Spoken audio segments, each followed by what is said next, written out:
সম্মানিত ভিউয়ার্স, কেমন আছেন সবাই? আশা করি আল্লাহর রহমতে ভালো আছেন, সুস্থ আছেন। আপনাদের সাথে আমি রয়েছি মোহাম্মদ রাশেদ মোশাররফ, শিক্ষক নিবন্ধনধারী, কারিগরি শিক্ষা ও trade instructor, Itna Nurpur DD মাদ্রাসা, ইটনা, কিশোরগঞ্জ। সম্মানিত ভিউয়ার্স, আপনারা দেখছেন রহমান টিভি। সম্মানিত ভিউয়ার্স, আজকের আলোচ্য বিষয় মহার্ঘ ভাতা কি, মহার্ঘ ভাতা সম্বন্ধে বিস্তারিত আলোচনা।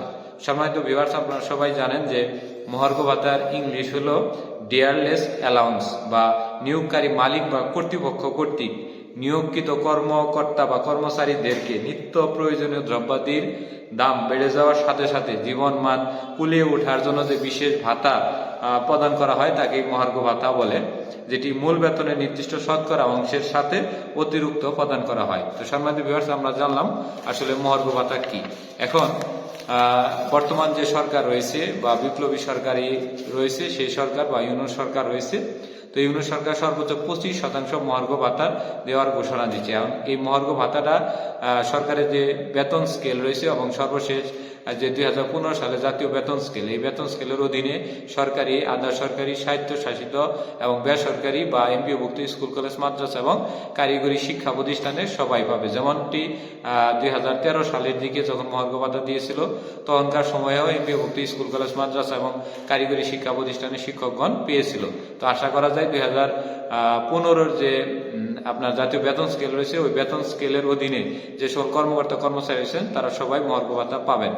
তো এই মহার্ঘ ভাতার ক্ষেত্রে সরকারের যে 20টি গ্রেড, এই 20টি গ্রেডের মধ্যে সর্বোচ্চ 25% মহার্ঘ ভাতা দেওয়ার ঘোষণা আসবে এবং সর্বোচ্চ হলো 7,800 টাকা এবং সর্বনিম্ন 4,000 টাকা বেতন বাড়বে।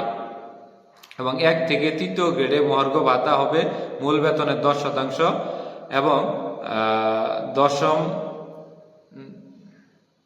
4 থেকে 10 গ্রেডের হবে 20% এবং 11 থেকে 20 গ্রেডের হবে 25% এবং সর্বনিম্ন হবে 4,000 টাকা। আর এই মহার্ঘ ভাতাটা আগামী ফেব্রুয়ারি মাসের বেতন কিংবা মার্চের বেতনের সাথে যদি দেওয়া সম্ভব হয় এমনটি পরিকল্পনা নিয়েছে। যদি সম্ভব না হয় তাহলে জুনের মধ্যে অবশ্যই সরকার এই সিদ্ধান্ত বাস্তবায়ন করবে। এখন একজন কর্মকর্তা কর্মচারীর যে মূল বেতনটা, বেতনের সাথে কিন্তু এটি যুক্ত হবে জুলাই থেকে, অর্থাৎ আপনার মূল যে বেতনের সাথে এটা ইনক্রিমেন্ট আকারে যুক্ত হবে, যেটি আমরা দৈনিক ইত্তেফাক সহ বেশ কিছু জাতীয় দৈনিকে আমরা পেয়েছি। এখন এই মহার্ঘ ভাতা দিলে পরে জীবনমানের উন্নতি হবে ঠিকই, কিন্তু আমরা সবসময় দেখেছি যে সরকারি চাকরিজীবীদের বেতন বৃদ্ধির 12 দিন বা 15 দিন আগে থেকে যখন সেটি একেবারে সুনির্দিষ্ট করে বলা হয় যে বেতন বাড়ছে বা আগামী মাস থেকে আসবে, বা অর্থ মন্ত্রণালয় যখন এই টাকাটি নাড়াচাড়া করে, তখনই অনেক মানুষ জানে যে সরকারি চাকরিজীবীদের বেতন বাড়ছে। হুট করে দেখবেন যে পরের দিন বা তারপরের দিন বাজারে যায় 40 টাকা সাবান 48 টাকা, 52 টাকার হুইল পাউডার যাই দেখবেন বলা 56 টাকা বা 80 টাকা বা 70 টাকা। অর্থাৎ মহার্ঘ ভাতা বাড়লেও কিন্তু ওই মূল্যস্ফীতির হারটা আরো বেড়ে যায়। তাই মূল্যস্ফীতি না কমিয়ে মহার্ঘ ভাতায় যতই দেওয়া হোক, এটি আসলে সাধারণ জনগণ কিংবা যে সকল চাকরিজীবীরা রয়েছেন তাদের আসলে তেমনটি উপকারে আসবে না, কারণ জীবনযাত্রার মানে মূল্যস্ফীতি বাড়লে জিনিসপত্রের দাম আরো বৃদ্ধি পাবে। এ হলো আমাদের মোটামুটি মহার্ঘ ভাতা এবং মহার্ঘ ভাতা যারা পাবে তাদের বর্ণনা। এখন আরেকটি বিষয় আমি আপনাদের বলি যে যারা মিল কারখানায় রয়েছেন বা বিভিন্ন এনজিও রয়েছেন তারা কিন্তু আলাদা নিয়মে চলেন, তাদের জন্য কোনো মহার্ঘ ভাতা প্রযোজ্য হবে না। এই মহার্ঘ ভাতাটা প্রযোজ্য হবে সরকারের জাতীয় বেতন স্কেল 2015 সর্বশেষ যে বেতন স্কেল, এই বেতন স্কেলের অধীনে যারা বেতন পেয়ে থাকেন শুধু তাদের জন্যই মহার্ঘ ভাতাটা চলবে। আর যারা বিভিন্ন প্রকল্প তারপরে